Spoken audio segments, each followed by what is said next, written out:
and welcome to the Momentum Ministry Partners podcast. My name is Eric, and I am the host for today's conversation. I'm excited about this because we have with us our new executive director of Momentum Sports, a new friend to me and a new coworker, Nick Demos. How are you? How are you, Hi, Nick? Eric. Great to be with you. Have heard a number of the podcasts, so excited to be here. I'm so pumped that you are joining the team. And so this is this podcast episode is like a celebration. Welcome to the team. It's maybe initiation for some, if you want to look at it that way.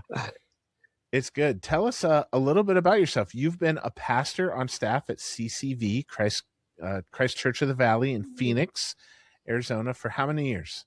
Yeah, almost 18 years.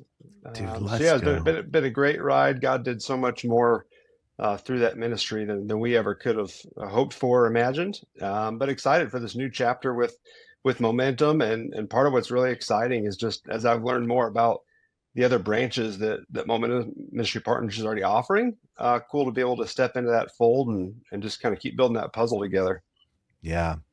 Well, Nick, we're going to kind of dive into this conversation today and just talk kind of all things Nick and all things how God has worked in and through you and gifted you. I want our audience to get to know you and to love you as much as I've gotten to know you and love you and appreciate you. And I'm so pumped that you're joining the staff and just in the unique ways that God's gifted you, that he's used you to help build his church. And I'm not even just talking about CCV. I'm talking about like God's church, the capital C church, right? So tell us a little bit about your history, kind of your upbringing. How did you even first feel called to go into a career in sports ministry? That's a weird thing for some churches. It is. It's such a unique field, but so grateful for how God's kind of wired me for it and continued 18 years in to really just direct my heart towards how to use sports to grow his kingdom. And that's really the space that I want to be able to do it in, and to be able to do it now with Momentum and helping broaden the movement is super exciting. But I grew up just a big time sports kid, watched it, played it, anything sports I was in. But different than some kids maybe, took a real liking early to kind of the administrative organizational sides of sports. So if we're doing a basketball tournament at the next door neighbor's house, I was the kid trying to like make a bracket.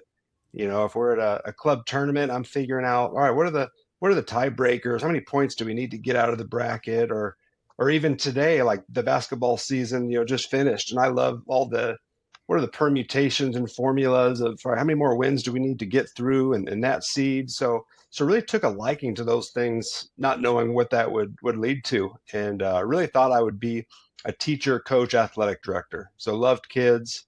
As soon as I graduated high school, I was back coaching at my old high school, got a degree in education, and thought that was the path I was going to go, come back and be an AD.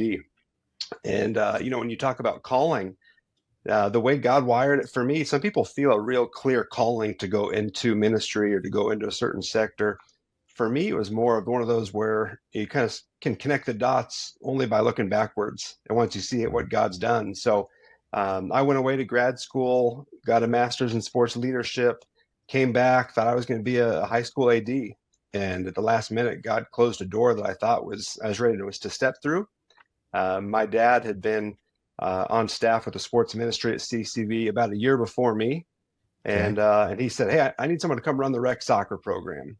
And for me, I didn't really know what sports ministry looked like outside of a little familiarity with FCA. And I think he knew if he could just get me there, that he knew God would hook me for more. And that's what happened. I went there for what I thought was going to be a year, and didn't realize I could then look back at all the different ways that God had wired me and my giftings and my interests. And now I could use those same gifts and interests and skill sets still with sports, but now with the higher significance of, working at the church, different than at a school, which has great opportunities as well. But got to do that at church, got to serve in a ministry alongside my dad for 15 years or so, which will be just a gift I'll hold forever. And we got to build something pretty special.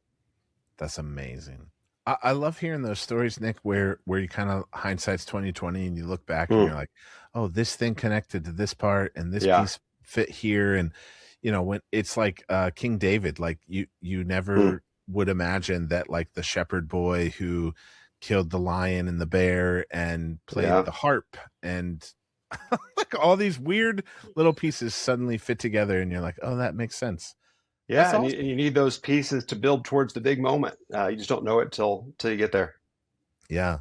Well, what was it then that God culminated in all of that, being on staff for, Hmm.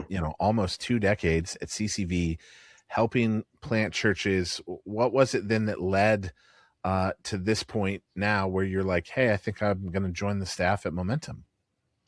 Yeah, well, I'm really fortunate to be a part of a great church. CCV's leadership had this vision early on, even before when they were a smaller church. CCV is a big multi-site mega church now, but people forget they started like everyone else. It was four or five couples in a living room. They moved Mhm. to a movie theater, a strip mall, a school, this and that. But even the early days, the pastor had a vision of just, hey, let's set up some volleyball nets in the park. Let's just use sports to engage people.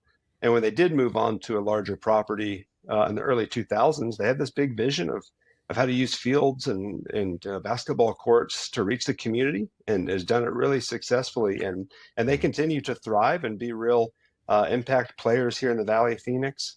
I think I felt God kind of nudging me of going, hey, I could keep going. It's a great job. It's a great church. It's a great sports ministry. We're at 18 different campuses, all offering sports. So at a church that's valuing the role of sports as an outreach, but also starting to realize the longer I'm at it, over the last couple of years, I realized my favorite part of the job when people would ask me was actually the chance to help other churches. Mm, So being at a big church, we would have people call us, visit us. Hey, we're thinking about doing this. Hey, what would you do if you were us? And that became a piece I really, really loved, and loved being a part of, kind of joining other people's stories. So I think God kind of kept prompting me in that direction, and to go, hey, I could keep going at CCV. We could keep adding more campuses. We can kind of keep building this big singular kingdom. But what I'm really excited about is how do we broaden this movement? How do we help more churches across America see sports not as optional, but mission critical, and big or small, have facilities, don't have facilities? How mm. can we take what we've learned at CCV the last 2 decades and figure out how to customize it for other people's individual environments? That's so cool. Uh, I love CCV. I love the partnership that even for us as Momentum that we've gotten to have, how God has orchestrated that even over Mm, the years. It kind of started with Jordan Howerton. We got to give him credit because he was not at CCV on staff, mm. but he was doing a band, the Jordan Howerton band, and leading worship at Momentum Youth Conference. And that's where Jeff and I and others would have gotten to know him and uh, learn to love and cherish Jordan, and the partnership that we've had over the years of getting to help raise up worship leaders and equip churches to understand, like, you can have a worship ministry within your local church, within your youth ministry. Mm. And Jordan was instrumental in a lot of those phases. And so even then when he joined the staff at CCV, and then I'd call him and, hey, can I bring a group of youth pastors out and Mm. meet with your student ministry team and learn how you do that. And then we just had senior pastors out there for our cohorts that they got time with some of the exec team and with Jordan, and learning about how you guys are planting churches and how you overcome some of those obstacles. And ultimately, Nick, share about this. How are you leveraging sports in each of those new campuses? When you launch a new campus, Yeah. what's the piece that sports plays in that puzzle? Yeah, well, and even just speaking to Jordan, we've really got a great culture of trying to help and support, and not that we have all the answers or the experts on everything, but if we can help someone avoid mistakes we've made and maybe speed up their process a little bit, glad to do it. But yeah, it's, Amen. it's been a great journey. For many sports pastors out there, if a church even has a sports pastor, it's kind of an isolating position at times because it's so unique. Nobody can really relate to it. Very few people have done it. Mm, So I think those people are always kind of seeking that community and help and support. And even our earlier days, I would look back at, we weren't fully integrated in the church. My mm, dad and I were, we were making the snack bar run, we were making the maps and the graphics and things that would never get get published or posted or sent out today. But we were doing it, and we were just trying to figure it out and get things done. But to see the evolution then of us, the church really seeing like, oh wow, this is really working. We are really engaging with the community to where we became a core ministry. So as we became a multi-site church, if we planted a church, sports was Mm, going with it because it was such an effective outreach tool. right. And even a step further, as we launched campuses in recent years, we've actually gone with sports first, which really kind of like flips things on its head, and people kind of look at us sideways of what do you mean? So what we would do is if we knew we were going into a campus, we had one called Levine, South Phoenix, where we knew, okay, we're going to build a church in this location. The first hire was actually the sports pastor, even before Amazing. campus pastor was established, to say, hey, we're going to go use sports to engage the community. Now we don't have fields yet, so we'll go rent fields, we will rent a gym, we'll borrow from a local school, but we're going to start using sports to build relationships, start earning people's trust. And as that building gets built, hopefully it's an easier on-ramp to check out the church. Yeah. And as God would have it, he blessed it. That was our first campus to open with both Saturday and Sunday services right away. Mm, And praise God, it's been a wonderful campus. The campus pastor there actually started as a sports pastor, so he understands that outreach component and is really leaning into it. yeah. And they're having great results. Huh. That's so cool. I love that. I've shared that with several people, and I think it's fun when you start seeing the lights come on for pastors and ministry leaders of like, wait a second, I've been looking at sports as like the enemy. Mm, uh, if yeah, if we're honest, I did this at times as a youth pastor. I would get frustrated with sports. I would almost use sports as like the dirty four-letter word because yeah, there was a time where like, I knew that I had been investing so much in my student leadership team, but spring was coming and soccer season was coming, mm, and 50% of my student leaders played soccer, and I yeah, was going to lose them yeah, to soccer. And so that was so frustrating. And I watch, Nick, you probably do too, but we watch pastors, ministry leaders, churches get frustrated in the hmm name of sports because it's cultural, it's what our families do, and there are so many things that go into that. So talk about maybe for you what was a defining moment in your time at CCV where sports kind of shifted from the enemy or a program even to a yeah. strategy.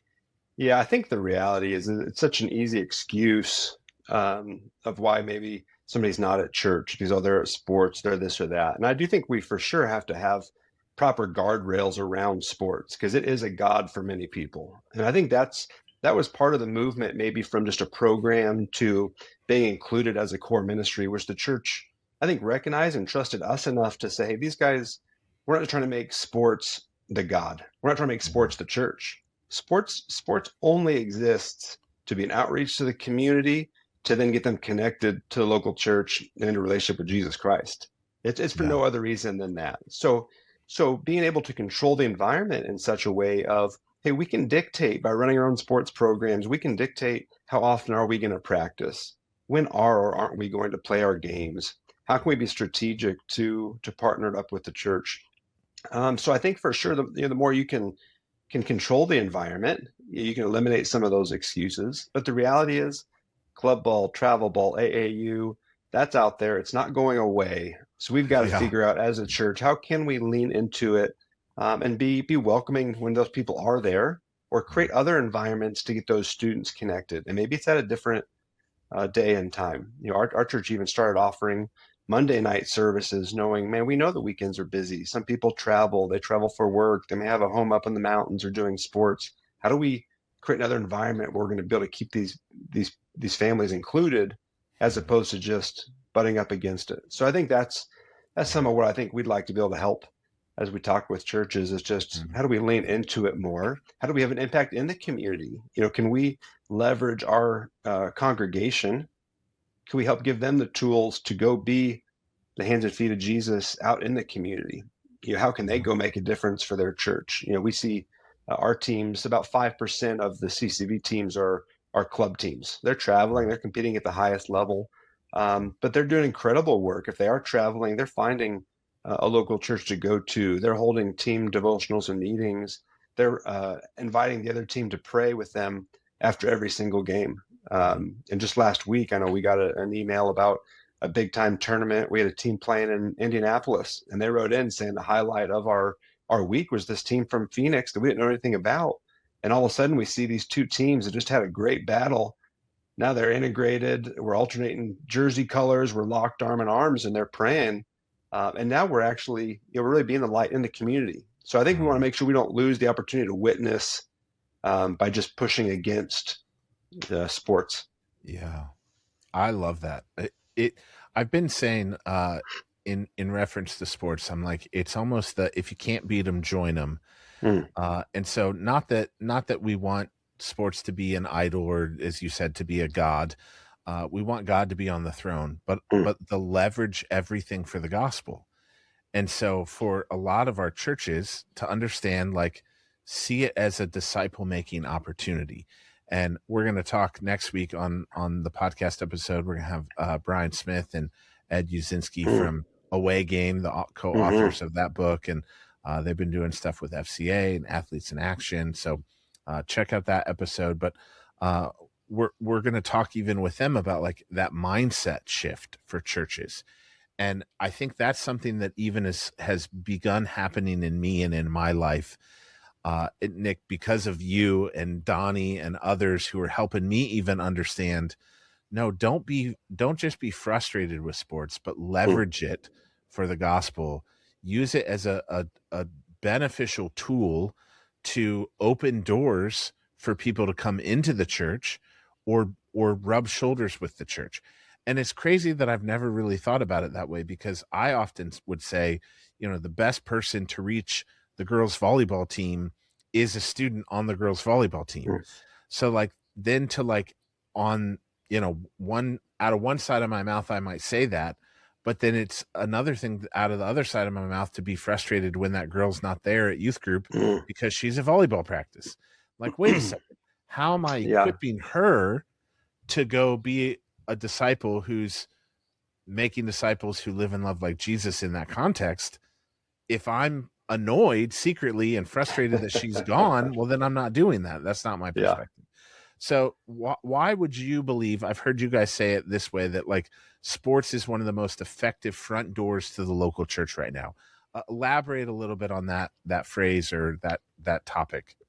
Yeah. This is something I get really excited about, because I just fundamentally believe there's no greater unifier and connector of our community than sports. So regardless of race, religion, income, sports brings people together. And if we want to reach our lost brothers and sisters, I've seen it. I believe that is the greatest way to do it, because they're putting their kids in sports, whether everyone likes it or not. And we can either be a part of that movement or not. I think sports can be a great unifier for a bigger community.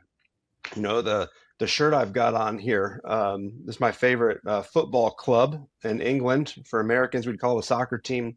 But it's been my favorite TV show the last 3 or 4 years, called Welcome to Wrexham. Yeah. And I really think they kind of put this theory to the test. This is basically a small town in Wales, down on its luck, long history, but the best years are behind them. Have fallen on a hard time, struggling to catch momentum. And basically these Hollywood owners, Rob and Ryan, come in, and instead of revitalizing the area with restaurants or hotels or things like that, they know the heartbeat of this town is the football club. And if they can invest into the football club, they're going to see everything around it. The rising tide lifts all ships. And what they've done with this football club now is they've brought so much excitement and hope around it. Now the whole town is booming. They've got the tourism going on like crazy. Now other people are building the restaurants and the hotels and the infrastructure, because they knew the football club is going to be the thing to bring that community together. And it's proven it out. So I look at that in the same way of churches. I want to bring that same model to churches that maybe they've had a long history. Maybe they felt like their best days are behind them, or they can't quite figure out how to gain momentum in their community.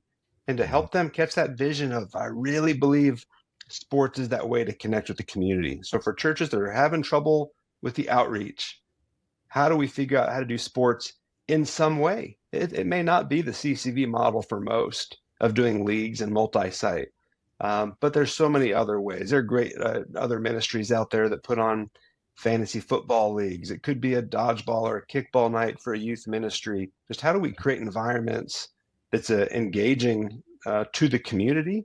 Yeah. And then now we're building relationships. Now we're getting them a step closer to Jesus, and he's gonna take over and do the rest. But we've got to get them there. Yep. Oh, Nick, that's so good. I get excited listening to you talk. This is I don't know, we've had a handful of times to connect and share ideas and dream and pray and brainstorm about what God could do through you being on our team. And I'm so excited just hearing your passion for that. I'm like, I'm ready to run through a brick wall, That's man. right. That was like a halftime speech. So I don't know. Do they have halftime in soccer? Oh yeah, they got it. Oh man, so fun. Well, Nick, one last question maybe in this, and we'll move on. But like, what are you seeing as you've met with some of those churches, and even at CCV and the different organizations who have come in that you guys are partnered with, and as you're a student of the church, you're constantly looking and learning. Like, what are some of the things that you're seeing that churches are missing if they treat sports as recreation instead of mission? Like you're talking about, Yeah. it can be mission critical for us. It's an integral part, or it should be. So what are we missing when we view that lens wrong? Yeah, I think a couple pieces. I think one, just understanding to do sports ministry well is just this incredibly hard balance of the sports has to be good. We tell Mm, people if you run a crappy church league, the non-church people are going to have no interest in that. But if we're going to have non-church people give us their time, their data, their money, we've got to have a proper offering. They've got to develop in the skills. There's got to be some level of competition. We can't just roll the ball out and pray and think that that's going to be blessed. But on the flip side, we know that as we introduce more and more competition, that brings a whole other host of challenges. And the yeah, strongest believer, they could be great 99% of the week discipling their teams. The second they step onto that soccer field, all of a sudden they've lost their perspective. So that'd be a word we use regularly, is perspective, and not yeah, losing sight of why are we using sports. The whole reason is to, we would say get them across the parking lot, get them over to the church. So part of it is understanding there's an inherent messiness of trying to balance sports and faith, but it can be done. I think for the church leaders out there, I would say this can't be viewed as just kind of a little side ministry and let's see what they can do sports wise. This has got to be something that the whole church is ready to rally around and not see sports, like you said, as the enemy. But how do we figure out how to keep crossing the bridge, not just the yeah. sports guys pushing the families to the church? Where does the church come and integrate with these families? Mm, So in recent years, our youth ministries, junior high and high school, we've been inviting the youth pastors. This may have been you 5 or 6 years ago. Hey, why don't you come deliver the devotional content to the junior high teams once a month? They're seeing you more regularly. They're building relationships. The kids that already know you are vouching for, oh, yeah, that's Eric. He's cool. yeah, When it comes to promoting an event or camp, mm, or in this environment, the youth conference, it requires that. It's got to be kind of a two-way street of building these relationships. So I think for the church to recognize that we've got this huge outreach pool to kind of go fish from. We do so much trying to get access into the schools and FCAs and whatever's. We've got all these kids right here that already yeah, believe in us and have built up some level of trust that we've got to go build those connections with. So I think it's trying to figure out, as the church, the youth pastors, the kids pastors, the senior pastor, how do we come and integrate with this world that's a little unfamiliar to us? But at the end of the day, it's relationships. Many of yeah, our best campus pastors may know nothing about sports, but when they yeah, come to the fields, I see them shaking hands, introduce themselves to families. We've got these people just sitting there on their chairs, playing on their phones while their kids practice. Such opportunities to integrate. Maybe that turns into small groups. Maybe that turns into invitations to mm. church. But if you build it, they will come. So we've got to build something that will bring the outside people, There and we then go. let's focus on relationships and people. That's Mm, that's what it comes down to. For all of the curriculum I've ever written, for all of the invite weekends, at the end of the day, it comes down to relationships. And mm. do they trust someone and care for someone enough to accept that invitation to church or to an event or a small group? And then the Lord, takes over. Amazing. All right, Nick, can I pitch you a hypothetical scenario? Okay, here we go. Let's do it. I didn't tell him I was going to do this, friends. So, uh, I meet so many pastors when I'm out traveling around, and as we've started teasing out this idea of momentum, dipping our toe in sports ministry, Hmm. and one of the number one questions that I get is pastors that are at smaller churches. Let's just paint a scenario here. You've got a senior pastor is the only person on the staff. Hmm. Maybe there's a part-time admin or a part-time worship person or part-time children's person, but there's one or two staff members. The pastor's the only full-time person. They have a building, they have a faithful congregation, maybe aging, their building's paid off, they've got some space. What strategy would you give them to help start, dabbling in launching a sports ministry in their community? They want to stay relevant, they want to reach young families. Yeah. Well, Do they just go yeah. hire a sports pastor, or what do you tell them? Yeah, I think the real passion, excitement for me coming to Momentum is to be a part of those conversations, to be able to figure out for each church. Again, not to say my model works everywhere or here's the Momentum playbook, but we will have a playbook and a menu item of, hey, depending on the size of your church, your budget, your facilities, your staffing, how can we help you start with something and help you Mhm. coach that up? Because I think it's too daunting for a senior pastor if they've got to create everything. It's too daunting to figure out, gosh, where do I start? How do I train my coaches? What are the requirements? There's so many details and administrative pieces that we're going to be able to help somebody off with right away. So to be able to Yeah, figure out, we met with a great church last week. They've got incredible facilities. They've not done anything quite yet with sports. So to be able to have those conversations of, we can start as small as some camps, some once a month offerings to the community. It could be adult sports. That's a great way to figure out who in your church is interested in sports that maybe are the future coaches for your youth. We've seen a movement in the home church movement in America, especially post COVID. Those numbers are way up. Those people are looking for recreation options. So, what would a daytime homeschool sports program look like on the hours that maybe aren't as popular? Everyone's fighting for the 5 p.m. to 9 p.m. under the lights or gym space, but where yeah, else do we have windows to do it? And I think for us to be able to help somebody that might go, hey, I can't hire a full-time sports director, but I've got this guy in my church that really loves sports, and I think with some help, he could get something off the ground. mhm, And that's what we want to be able to do, is to be able to take that church that doesn't have available staff, help them find a lay leader, a volunteer, give them the resources to do something, to the full scale. Hey, we've got staff, we're hiring full time, we've got facilities. yeah, And I've been super blessed in my time at CCV to be able to connect with churches on that whole spectrum. And I think kind of feel, uniquely qualified, having launched so many sports programs. And yes, at the biggest scale, but also many times the hardest leagues are those leagues with, gosh, 20, 30, 60 kids signed up. What do we do? How do we still do this really well?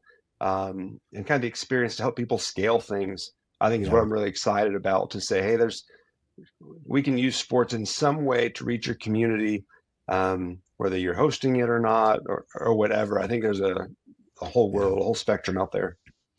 I love it. I think it's we use a phrase here at Momentum called bullets and cannonballs. And it's, Hmm. we're gonna fire some bullets at this and see how the range is and see what the wind is like. And then, once we kind of get it dialed in, now we can kind of start launching cannonballs. That comes Hmm. from a analogy in a book. I forget what it is, but it's a principle I think that helps us even as churches to figure out, like what you're saying, like let's do it a week at a time or a day at a time. Maybe we put up a basketball hoop in our parking lot. Hmm. Maybe we paint some pickleball lines on the parking lot square, put up a net.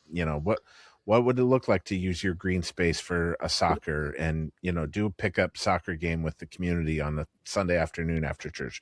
Whatever it is, you know take Yeah, some it doesn't chances. have to be a big multi-million dollar sports complex. That's not realistic for most Exactly. places. But with what they've Exactly. got, and again, half of our campuses do not have their own sports facilities, so kind of have experience in this space of Yeah. partnerships, rentals, whatever's. But I think there's a lot of opportunities to do something. So fun. All right, so Nick, where do you see sports ministry heading in the next decade? I'd love to see the network of people using sports continue to grow because I really do believe at my core that is the greatest way to reach our community and our neighbors. Mm, But I think there are enough barriers to where people are scared to get into it, and maybe they don't realize it may not have to be as expensive as you think it is, or whatever. So for sure, I'd love to see way more people doing sports ministry. I'd love to see more of a community because I think there's many people in America that maybe are using sports and using it really effectively. Well, we just don't even know they exist. There are so many churches out there. But I've been encouraged as I've researched different parts of the country, the number of churches that do have gyms and basketball facilities or land and space, which in Phoenix is really hard to come by. Other parts of the country, there's an abundance of resources. It's mhm. just figuring out how to use it. And I think we've been, um, I want to be able to see a greater network of people in sports ministry helping other people in sports ministry. You know, Mm, I had a real blessing last month. I was at a conference in San Antonio, and there was a church there that we had helped kind of get off the ground in their early days and ongoing coached and mentored them. And they're booming, they're thriving. Westover Hills and Albert are doing a great job. But it was cool at this conference to now within San Antonio, there's two others also doing sports ministry, and it's yeah. spread out enough. It's not a competition. One of the gals there we talked with 6 years ago, and she had this vision of how to use sports, but couldn't quite get her leadership on board. Mm, And now she's gotten the approval. She's already doubled her program size and has proximity to Albert or Michael, to where now there's some networking and connecting and coaching. And I just think the more we can be open handed with our resources, with our learnings, the more we can just help others figure this thing out quicker is going to benefit the kingdom and the Big C church. And that's what pumps me up. So trying to figure out how to get other people mm, that may not work on, momentum sports, but how do we build these connections around the country to continue to help yeah. help coaching? It's a such a benefit for a church to come see a facility. So how do we have more people offering these in-person learning labs where you can go see, hey, what does it look like over at, Shepherd Church? How do they do their adult sports? How are they doing their club basketball? And just continuing to learn from each other because Mm, um, every environment is so different. No one's got it all figured out. But how do we learn from each other and keep sharing? yeah. Oh, so well said. Nick, I'm excited just to see what God does with all of it because it definitely seems like the team that God is building here at Momentum, uh, all of us are local church people. Hmm.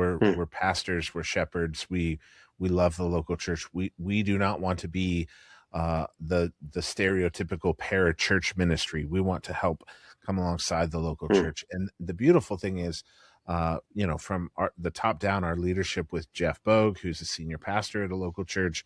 He's our president at Momentum. You and I, as executive directors, Hmm. we're longtime pastors at local Yeah. churches.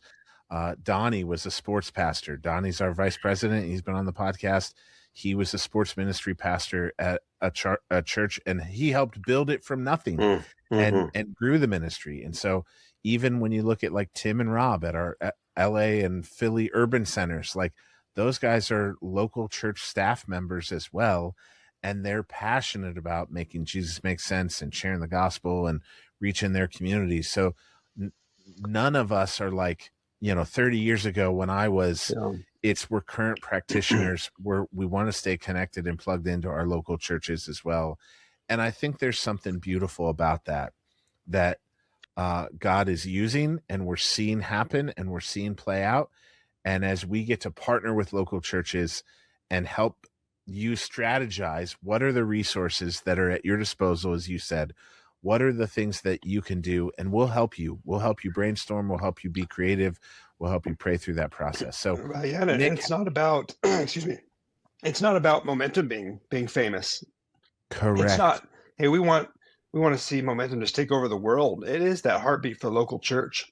And how can Amen. we just resource you, help you, pray for you, support you, to Keep raise going. your local church, not not Yes. not about us. So that's the heartbeat that I love and the opportunities that I see where between youth conference and pro and urban centers and sports, man, how do we Yep. just synergize to help people? And even you talk about, you mentioned Donnie, who, he's been on the podcast a few times. The audience may still be getting to know him, but I would say as a guy that was leading, the country's largest sports ministry, when I was feeling this prompting to do something else, the only person I reached out to was Donnie. You'll Mm, not find my resume or application on, LinkedIn or Indeed or anywhere else. If I was going yeah. to kind of attach my wagon to a horse, it was going to be Donnie's, because I've seen a guy that loves the local church, loves sports, loves trying to figure out how to integrate those two and mobilize sports for the local church. A guy that's really just creative and a big dreamer and thinker, and someone to come alongside and run this race as part of a team. Mhm. But Momentum was the only place if I was going to go somewhere, it was going to be here, and Mm. grateful for how God's allowed those doors to open. Me too. Me too. Nick, how can churches reach out to you? How do they get in connection with you? What would be the best way for people to do that if they're interested in talking about this more? Yeah, well, we're in the very early stages. I'm in my first month of employment with Momentum. So best way to reach out to me right now is email ndemos, DEMOS, at buildmomentum.org. You can reach out to us through the pod or Facebook or Instagram as well, and get my Yeah. contact info. So it'll be fun for those of you that are kind of joining us for the early season of the journey, where we don't yet have the website built out and the curriculums and all the things that are coming. It's the early days, so it's fun right now. It's an email address. I've got time on my hands. I already reached out to the church we talked with last week. Just make Yeah. myself available. Hey, how do we have a conversation of what you're doing, what you might be able to do? So would love to have that conversation with anybody, even if it's just an introductory. Let us learn about what you're doing, and if we can be a resource in any way, happy to do it. And as we build this thing, we've got big ideas, we've got strategies, we have a good idea where we want to go. Um, but if we're going to be here to support local churches, we're going to need their feedback and input, and to be good listeners of, hey, what do you guys actually need? So you're not Yeah. just getting what we're telling you, what we think you need. How can we actually help? And how do we fill that gap? And I think that's going to be our heartbeat that hopefully plays out, even when we do have more infrastructure and website presence and all those things. So good, bro. So good. What do we say? We're building the plane while it's in the air. Yeah, that's right. Yep. Oh man, it's so good. Well, Nick, I'm glad that you're on the team. I am excited to see what God does in and through Momentum Sports and the future of our partnership with the local church, because we really are passionate about helping keep pastors healthy, Hmm. help resourcing the local church, creating those networks where you can share ideas, learn from one another. We mean this when we say it. We want to be the church's go-to and most trusted resource, Hmm. and we think that God has positioned us in such a time as this. And so we're all local church pastors that are for the local church, and we want to see it thrive. So Yep. yeah, man, Amen. it's exciting. It's exciting times. So Nick, why don't we do this? Any closing words, and then just pray for the churches who are trying to figure out how to leverage sports. Pray for those leaders. Yeah. I mean, closing words, I guess, would just be to know our heartbeat, that we, like you said, we really are for the local church. We want to see churches win. It's not about making sports popular or just getting kids there. How do we then get them into the local church, into a relationship with Jesus? We know the local church is God's plan A and the hope of the world, and we want to just do what we can to be a part of that, using what we think is a pretty creative way of being sports. So yeah, I would love to be available to talk to anybody. And as you know, other churches maybe that, man, I think they might be ripe for this type of conversation as well. I mean, we'd welcome all those conversations. Absolutely. Yeah. Yeah. Be sure to our listeners to check out next week's episode, and we'll continue to sprinkle in resources that are of benefit. And you can check out the website as that continues to grow and develop. We want to be a resource for you, a trusted resource in the area of sports. So there you go. Nick, close us out in prayer. Yeah, thanks. I'd love to. Father, thank you for today. Thanks for this time with Eric, for this ministry and this team that you built, um, ultimately to make you famous and to do it through the local church. And just pray that you continue to to walk with us with our relationships, that our heart stays pure just to serve you and support others. We just lift all this up and all the listeners in your name, Jesus. Amen. Amen. Thanks so much, Nick, for your time and just sharing your heart with us and being honest and authentic. I'm excited for our audience to continue to get to know you, and for anybody who is a part of a sports ministry within the local church, reach out. We'd love to connect. We'd love to partner with you. We'd love to brainstorm and hear what's going well and how we can help, and maybe what obstacles you have in your way. So in any area of your local church, whether that's youth ministry, children's ministry, worship ministry, whatever it is, Momentum wants to help put wind in your sail and encourage and equip you. So being a pastor, being a ministry leader can be tough. It's challenging. Sometimes it's lonely and isolating. And so you're not alone. We want you to know that we're here for you to help support, encourage, and equip you to have maximum impact for God's kingdom. So that'll do it. We'll see you next time. Thanks, Nick. Thanks for listening to the Momentum Ministry Partners Podcast. If you found this episode helpful, would you subscribe, rate, and leave us a review? That helps more people discover this podcast. We'd also love for you to share this episode with someone in your network who could benefit from the conversation. Because we want to be your go-to and most trusted resource, we'd love to hear from you.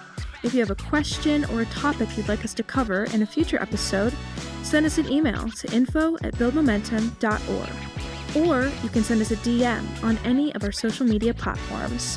And if you want to learn more about Momentum Youth Conference, Urban Centers, Grace College Akron, Momentum Marketplace, or Momentum Pro, head over to buildmomentum.org.